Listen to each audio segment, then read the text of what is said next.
കുടുംബജീവിതവുമായി ബന്ധപ്പെട്ട് നടത്തിയ പ്രഭാഷണത്തിൻ്റെ ബേസ് ചെയ്ത് വന്ന മെസ്സേജാണ് നിങ്ങൾ ഈ താഴെ കാണുന്നത്. ഇത് കുറച്ച് നാൾ മുമ്പ് പറയണമെന്ന് കരുതിയതാണ്. ശരിക്കും പറഞ്ഞാൽ അത് വിട്ടുപോയി. ഇപ്പോഴാണ് ശ്രദ്ധിച്ചത്. ഈ വീഡിയോയിലൂടെ ഞാൻ പറയുന്നത് ഭർത്താക്കന്മാരോടാണ്. ചില തിരിച്ചറിവുകൾ നമുക്ക് നല്ലതാണ്. ഇല്ലെങ്കിൽ അനധിവിദൂര ഭാവിയിൽ നമുക്ക് ഒരുപാട് ദോഷം ചെയ്യും. എന്താ സംഗതി എന്നല്ലേ?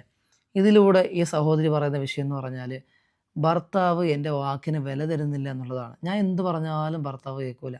ഭർത്താവിൻ്റെ ഉമ്മ, സഹോദരിമാർ പറഞ്ഞ എല്ലാം അതുപോലെ ചെയ്യും. ഞാൻ എന്ത് പറഞ്ഞാലും എൻ്റെ വാക്കിനെ അംഗീകരിക്കാനോ ആ വാക്കിനൊരു പരിഗണന തരാനോ ഒന്നിനും എൻ്റെ ഭർത്താവിന് കഴിയുന്നില്ല. അങ്ങനെ ഒരുപാട് പ്രയാസങ്ങൾ ഞാൻ അനുഭവിക്കുന്നുണ്ട് എന്നുള്ളതാണ്. വേറെ കുറേ സംഗതികളൊക്കെ ഉണ്ട് കേട്ടോ. മാത്രമല്ല എന്നിട്ട് അവസാനം അവർ പറഞ്ഞത്, ഞാൻ എന്തെങ്കിലും ഒരു വിഷയം സംസാരിക്കുകയോ പറയുകയോ ചെയ്ത് കഴിഞ്ഞാൽ എന്ത് ചെയ്യുക, എന്നാൽ നിൻ്റെ വീട്ടിൽ പോയി നീ നിന്നോളി എന്ന് പറയുന്നൊരു രീതിയിൽ എന്നെ അവഹേളിക്കുകയും എന്നെ നല്ല നല്ല രീതിയിൽ പ്രയാസപ്പെടുത്തുകയും ചെയ്യുന്നുണ്ട് എന്നിങ്ങനെ പറയുകയാണ്.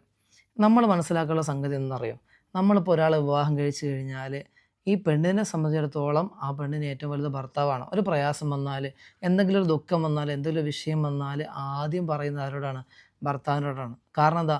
ഭർത്താവിൽ നിന്ന് കിട്ടുന്ന, അതായത് നമ്മളിൽ നിന്ന് കിട്ടുന്ന ഒരു പരിഗണന അതുപോലെ മറ്റൊരാളിൽ നിന്ന് ഒരിക്കലും അവർക്ക് കിട്ടൂല. ആ ഒരു തൃപ്തി മറ്റുള്ളവർ ആർക്കും അത് കൊടുക്കാനും സാധിക്കില്ല. അപ്പോൾ ഞാൻ പറഞ്ഞു തരുന്ന വിഷയം എന്ന് പറഞ്ഞാൽ, അവരുടെ ഭാഗത്ത് നിന്ന് നമ്മൾ ചിന്തിച്ച് നോക്കുമ്പോൾ നമ്മളെ ഒന്നാലോചിച്ച് നോക്കിയേ. നമുക്ക് കൂട്ടുകാരുണ്ട്, നമുക്ക് മാതാപിതാക്കളുണ്ട്, മറ്റുള്ള ആൾക്കാരൊക്കെ ഉണ്ട്. പക്ഷേ അവരുടെ ഭാഗത്ത് നിന്ന് നമ്മൾ ചിന്തിച്ച് നോക്കുമ്പോൾ അവർക്ക് ആരാണുള്ളത്? നമ്മളെപ്പോലെ നമുക്ക് പകരം വെക്കാൻ അവർക്ക് വേറെ ആരും ഇല്ല.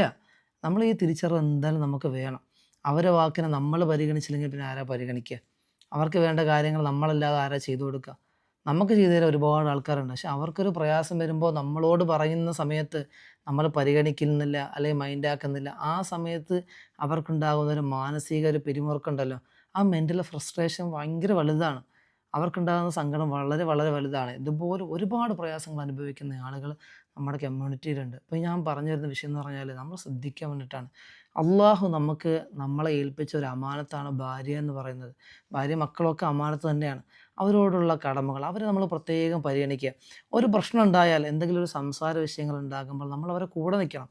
ഒരുപക്ഷെ അവരുടെ ഭാഗത്താണ് തെറ്റെന്നുണ്ടെങ്കിൽ പരസ്യമായി അവരെ അവഹേളിക്കാതെ എന്ത് ചെയ്യുക, അവരുടെ കൂടെ നിന്നിട്ട് രഹസ്യമായി ആ തെറ്റ് തിരുത്തി കൊടുത്ത് അവരെ ചേർത്ത് പിടിക്കുകയാണ് നമ്മൾ ചെയ്യാനുള്ളത്.